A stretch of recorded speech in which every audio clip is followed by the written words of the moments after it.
नमस्कार, आप देख रहे हैं चौपाल समाचार। चौपाल समाचार की हर खबर समाज पर करती है। तो आज भी इस खबर को आपको दिखाने जा रहा हूं।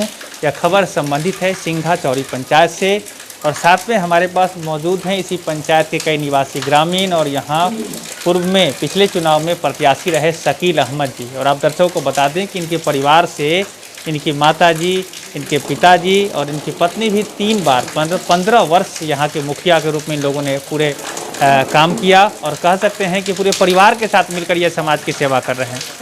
आज हम इनसे जानेंगे कि इसके पंचायत की स्थिति क्या है, खासकर जो पंचायती राज के माध्यम से विकास हुआ है कितना हो सका है। और इस कार्यकाल में यह पिछली बार चूँकि स्वयं उम्मीदवार थे और इन्हें द्वितीय स्थान मिला, तो इनके माध्यम से और इस 5 वर्षों के कार्यकाल में कितना विकास नहीं हो सका है वो भी हम लोग जानने का प्रयास करेंगे। तो आपका बहुत बहुत स्वागत है। शकील अहमद। सबसे पहला प्रश्न है आपके लिए कि अभी 15 वर्ष तो आपके परिवार से भी मुखिया रहे और इस 5 वर्ष में लोग नहीं, मतलब दूसरे लोग हैं जो कि यहाँ के मुखिया हैं, कितना विकास हो सका ओवरऑल सारा चीज़ों को मिलाकर, वो आप एक बताएं। विकास का काम तो कुछ हुआ ही नहीं, सारा लूट खसोट का धंधा किए लोग। मेन रोड में काम होना था उसको कहीं कुछ नहीं किए, न गली नजी करके पूरा लूट खसोट कर दिए। सही काम कुछ नहीं हुआ। आज बरसात का टाइम है, हमारे पंचायत में ठड़वट है, वहाँ लोग निकल नहीं सकते हैं। धर्मगाछी है, धर्मगाछी से लोग निकल नहीं सकते हैं। हमारे इस सिंघा चौड़ी गाँव में थोड़ा दूर आगे जाइएगा, मस्जिद से आगे अभी भट्ट होना पानी लगा हुआ है। मुखिया को सैकड़ों बार कहा है लेकिन उस पर कोई सुनवाई नहीं। जहाँ से लूट खसोट का धंधा उसी में काम किया है। अच्छा, एक बात बताइए, योजना के लिस्ट में तो ऑनलाइन भी देखने को मिलता है कि बहुत सारा काम आपके पंचायत स्तर पर हुआ है। योजनाओं का नाम अगर लेंगे तो धरातल पर क्या काम नहीं हुआ, आप क्या कहना चाहेंगे? योजना में काम जो देख रहे हैं सारी लूट खसोट की जो है, गली नजी इधर उधर का काम, जिसका कोई बेनिफिट नहीं, वही काम सब किए हैं। सही काम जो होना चाहिए कहीं नहीं हुआ। 3 रेवेन्यू विलेज है हमारा, उखड़ा, पतलुक्का, सिंघा चौड़ी, तीनों जगह सही काम जो है वो अभी भी पड़ा हुआ है। जो हम छोड़ के आए थे वही छुड़ा हुआ है। जी। अच्छा, एक बात और है कि अगर ये काम नहीं हुआ है, अगर आपकी नज़र में नहीं लग रहा है, तो जनता पब्लिक भी इससे त्रस्त होगी, समस्या जूझ रही है। पूरी तरह त्रस्त है। हर जगह जा कंप्लेन कर के थके हुए हैं। विधायक जी को कहते हैं, विधायक जी कहते हैं हम अभी आए ही हैं। वीडियो साहब कह रहे हैं कि टाइम पर ही आप लोग को याद आता है, जबकि हमेशा उनको कंप्लेन किया ही जा रहा है। तो गांव में जनता, चूँकि पंचायती राज व्यवस्था में तो जनता सीधे प्रतिनिधि से सवाल पूछती है और आप भी पूर्व में प्रत्याशी जो रहे हैं इस बार चुनाव में, तो सेकंड स्थान पर रहे, तो आप भी उपाध्यक्ष हैं, आप अनुश्रवण समिति में आप भी हैं और अनुश्रवण समिति में रहने के साथ साथ ग्राम सभा के सदस्य हैं आप। ये सवाल आम सभा में नहीं पूछते हैं आप मुखिया जी से? ग्राम सभा होता ही कहाँ है, ना आम सभा होता है ना ग्राम सभा होता है। चोरी छिपी कर देता है, पेपर पर दस्तखत करवा देता है, कभी इसकी सूचना नहीं। वीडियो साहब से भी बात किया था, हाँ होगा, होता है, हमको कोई सूचना नहीं होती है। चलिए, तो ये स्थिति है। अच्छा, एक बात और पूछ ही लेते हैं कि ये विपक्षी के नाते आप बोल रहे हैं कि सामाजिकता के नाते बोल रहे हैं? क्लियर है, ये सामाजिकता के नाते बोल रहे हैं। हम भी तो यहीं के निवासी हैं, इस पंचायत के जनता हम भी हैं ना एक। जी। जनता कितनी जनता है जो वोटर है कम से कम आपके पंचायत स्तर पर, वो एक बार हमारे दर्शकों को बताएं। यहाँ 5600 वोटर हैं पिछले चुनाव में। जी। जी। एक सवाल है मेरे दर्शकों के लिए भी और आपके लिए भी कि 5600 लोगों को जो समस्या हो रही है और लोग आवाज़ नहीं उठा रहे हैं, तो क्या लगता है ये लोग जागरूक नहीं है आपके समाज में? क्या कहना चाहेंगे? जागरूकता नहीं है, समाज के अंदर भी खोट है, उनको भी सेल्फनेस है, इसी चक्कर में कुछ बोल नहीं पाते हैं। जी। आज के दिन में लोग को लगता है कि पैसा ही देंगे तो काम होगा। सन्नाटा में जाके पैसा देते हैं, काम नहीं होने पर फिर हम लोग को आते हैं कहने के लिए। भ्रष्टाचार भी पूरा फैला हुआ है। पूरी तरह भ्रष्टाचार फैला हुआ है। तो सरकार ने ये जो नल जल योजना के साथ साथ आवास योजना ला रही है लोगों को व्यक्तिगत लाभ के लिए, शौचालय निर्माण हुआ है उसमें और योजना जो राशन कार्ड की है, वृद्धजन पेंशन, सामाजिक सुरक्षा पेंशन की कई सारी योजना है, ये सब को लोग सब ऐसे ही ख़त्म किए हुए। एकदम ख़त्म किया। जो हमने यहाँ 880 लोग को वृद्धा पेंशन पास कराया था, उसमें 40% को अभी 5 साल से पैसा नहीं मिल रहा है। 2500 कंप्लेन हमने BDO साहब को किया कि हम लोग करके भेज रहे हैं, लेकिन अभी तक 40% लोग को पैसा नहीं आ रहा खाते में। तो इन्हें सारी समस्याओं का कैसे निकलेगा निदान, क्या आप सोच रहे हैं? लोगों में जागरूकता आएगा, ईमानदारी पे आएंगे, सब खत्म हो जाएगा। जी, तो ये बातें जो इन्होंने अभी कही है, वास्तविकता यही है कि लोग जागरूक होंगे तभी निकलेगा निदान। सरकार योजनाओं के माध्यम से बहुत सारा पैसा पंचायत को भेजती है। आप इसे ऑनलाइन भी देख सकते हैं, हर पंचायत में कितने पैसे आए हैं, किन किन योजनाओं पर काम हुआ है, आप देख सकते हैं। आप जागरूक बने तब जाकर यहाँ निदान निकलेगा। आम सभा, ग्राम सभा, अभी सरकार जो डेट निर्धारित किया है कि उस दिन लगना ही लगना है, 26 जनवरी, 15 अगस्त, 2 अक्टूबर, मजदूर दिवस, इस सब के दिन भी कोई उपाय नहीं है, कुछ भी नहीं हो रहा है। नहीं, कोई खबर नहीं।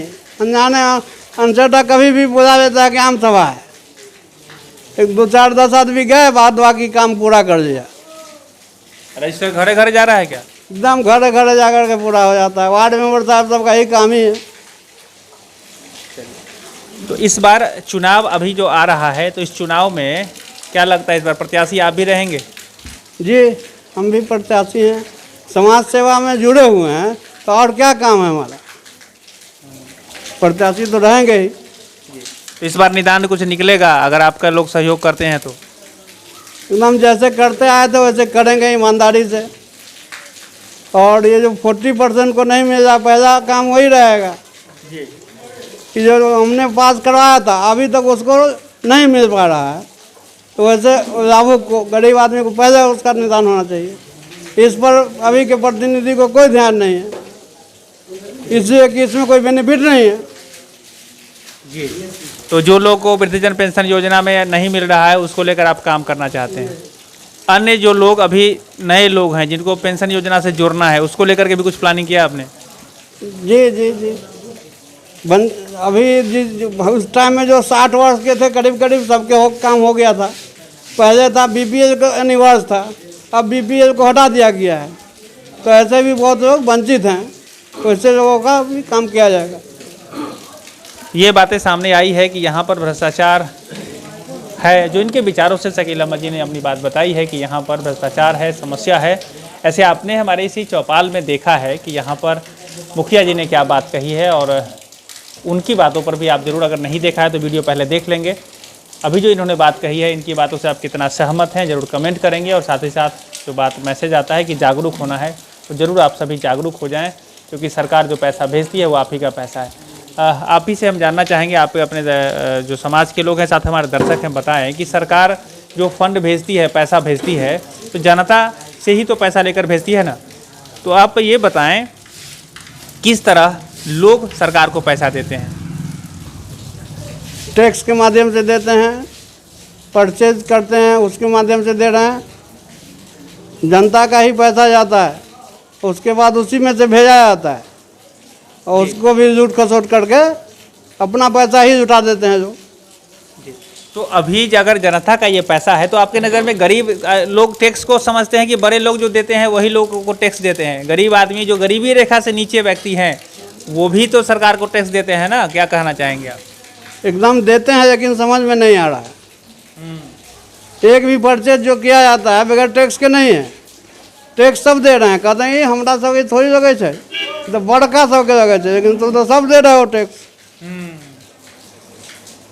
जी, यही बात हम भी कहना चाहेंगे कि यहाँ जो इन्होंने बताया कि 5,000 या 6,000 जो अभी जनसंख्या है, जो वयस्क जो मत देने वाले लोग हैं, वयस्क लोगों की संख्या है, तो आप समझ लें कि आप सभी लोग टैक्स दे रहे हैं और आपका पैसा ही आपके पास आता है। तो निगरानी करना आपका दायित्व है, आपका पैसा है तो आपके विकास में खर्च होने चाहिए और सही तरीके से होना चाहिए। आखिरी में हम आपसे ये जानना चाहेंगे कि इस बार वोटर जागरूक बने, बिना किसी लोभ, मोह और भय से लोगों को जो बेहतर उम्मीदवार उनका चयन कर सकें। क्या संदेश आप देना चाहेंगे? हमने यही कहना चाहेंगे कि अब आप कैंडिडेट देख कर कीजिए, जो आपके बीच में रहता है, सिर्फ लूट खसोट करने वाले को पहचानिए और आपने टेस्ट बदल के देख लिया, जो समझ में आता है कीजिए। तो इन्होंने अपनी बात कही है। भाई हमारे साथ और भी लोग जुड़े हैं, मैं इनसे भी बात पूछ लेता हूँ। आपका शुभ नाम क्या हुआ? मेरा नाम हुआ गुलाम मुर्तजा, मैं इसी गांव का रहने वाला हूँ, सिंगाचोरी का, और मैं वार्ड नंबर 12 का वोटर हूँ, ठीक है। और मैं जनाब शकील अहमद साहब को 15 साल से यानी कि मुखिया बनाया, वोट दिया, बल्कि मैं ही नहीं, तमाम मेरे सिंगाचोरी पंचायत के जो वासी हैं, वोटर हैं, उन्होंने दिया। लेकिन एक बार लोगों का माइंड हुआ कि भाई ये काम नहीं करते हैं, इसीलिए किसी और को नए मतलब न्यू चेहरा को लाया जाए, न्यू फेस को लाया जाए। लेकिन जब यहाँ पे न्यू फेस आया तो न्यू तो ओल्ड से भी बेकार हो गया। New is gold but very old, वो बिल्कुल ही ओल्ड हो गया।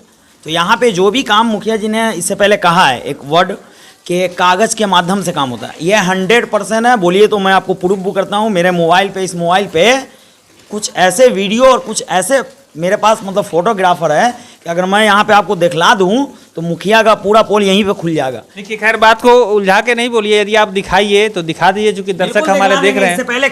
इससे पहले हमारा रिंग बांध का काम हुआ ठडवट का, मैं उस पर खुद ही काम करवाया था। 1.5 महीना मैं उसको रिंग बांध को बनवाया, लेकिन मैंने जो वहाँ का मामला देखा सिर्फ दलाली चलता था वहाँ पे, इसलिए मैंने उसको छोड़कर, 1 मिनट पहले मुझे कहने दिए, फिर आप मेरे क्वेश्चन को आप उस पर ऑब्जेक्शन डालिए।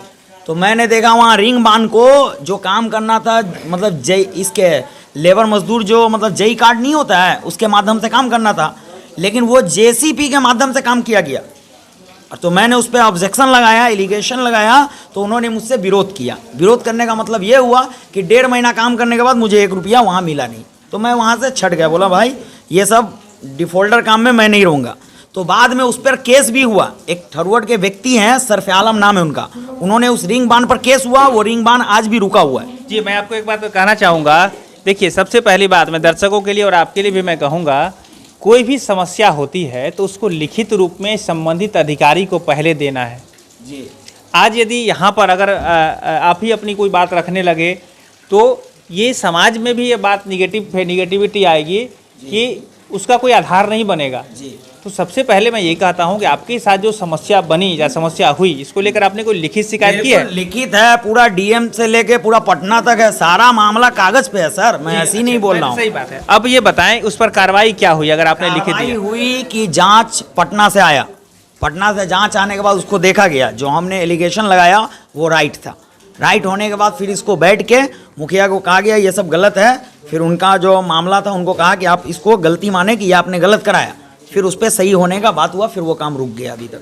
चलिए अब जो है आपके पंचायत की क्या स्थिति है? अभी इन्होंने जो बात बताई है कि यहाँ पर विकास नहीं हुआ है, यहाँ पर जो योजना आई है, पैसा जो आया है सरकार का, वो उसमें लूट खसोट हुआ है, आप भी इनकी बातों से सहमत हैं? 100%, 100 + 10%। इसलिए कि अभी जो मुखिया जी हमारे कह रहे हैं, यहाँ पे सारा काम कागज से होता है। वार्ड मेंबर 13 वार्ड है, 1 से लेके 13 तक, सब वार्ड को बुला के साइन करवा लिया। अभी जल योजना वाला जो जल नल चल रहा है, यहाँ पे कुछ लोग ऐसे हैं जो मतलब मुखिया जी को जाके बोलते हैं कि आप ऐसे ना ऐसे कीजिए, हकीकत जो है वही काम कीजिए। उनके घर में अभी तक नल नहीं लगा, इसलिए कि वो हकीकत बात वहाँ जाके बोलते हैं। अभी चलिए मेरे साथ, 2-3 घर यहाँ पे ऐसे हैं वार्ड नंबर 12 में जो मुखिया जी को कहते हैं कि ये सही काम नहीं, ये गलत है, वो उनके यहाँ नल ही नहीं लगा। ठीक है, तो अभी इस सारी समस्याओं का जो निदान है वो आपकी नज़र में क्या है? कैसे निकलेगा इसका निदान? बस निदान है आने वाला, वो तो कोरोना का बीमारी का लेके अगर ये सब नहीं रहता तो अभी तक तो मामला क्लियर रहता।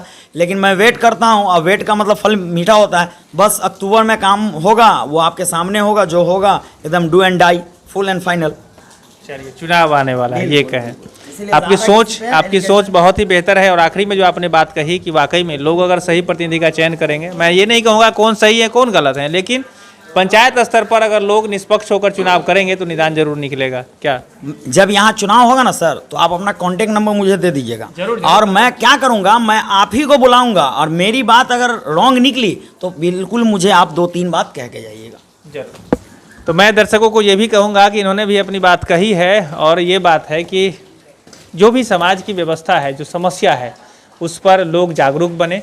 और कभी भी अगर आपको कोई समस्या होती है तो कागजी रूप से ज़रूर इसको मजबूती रखें, अपनी कागज़ से संबंधित अधिकारी पदाधिकारी को सूचित कर दें इस तरह की समस्या वो झेल रहे हैं, तभी उसको आगे उस पर कोई कार्रवाई होगी। इसे उन्होंने कहा कि जांच आया और जांच में कुछ न कुछ कार्रवाई हुई है, तो इसको लेकर मैं जरूर आपसे कहना चाहूँगा। साथ ही साथ अभी जो चुनाव आया है वो महत्वपूर्ण है। चुनाव में सही वोट, क्या सही लोग अगर वोट कर दें, सही लोगों को चुने, टेस्ट उस बदलने का चक्कर न लगाएं तो काम बेहतर हो जाएगा क्या? जी जी जी, ठीक है, एकदम बेहतर होगा, मैं कहीं कोई पीछे नहीं है। तो इस तरह से अगर आप विवेक से बेहतर चुनेंगे बेहतर पाएंगे। आखिरी में लोगों को जागरूक करने के लिए क्या संदेश आप देंगे, खासकर वोटर को, कि सभी लोग अपनी वोट का प्रयोग करें, एक एक वोट कीमती है, तो क्या संदेश देना चाहेंगे? हर काम छोड़ के सब लोग को अपना वोट गिराना है और सही व्यक्ति को, जो आपको समझ में आए कि आपके विकास का काम कर सकते हैं, हवा में नहीं। चलिए, तो बहुत बहुत धन्यवाद आपका। Thank you. आपका भी बहुत बहुत धन्यवाद। शुक्रिया, थैंक यू, वेलकम। दर्शकों का भी बहुत बहुत धन्यवाद कि आपने हमारी बात सुनी है। लेकिन एक बात और मैं कहना चाहूँगा कि आपको जो मैंने अपनी जानकारी, यहाँ की जो जानकारी लेकर आप तक पहुँचाई है, तो आपका भी फर्ज बनता है कि आप स्वयं इन सारी चीज़ों का अवलोकन करें आके कि क्या ये बात कितनी बेहतर है। और यदि आपको लगता है कि कुछ इसमें बदलाव चाहिए, कोई लगता है कि आप अपने स्तर से कुछ मदद कर सकते हैं, तो ज़रूर करें इस पंचायत सिंघा चौरी को बेहतर बनाने के लिए। मैं हूँ अभिषेक आनंद, चौपाल समाचार के लिए धन्यवाद।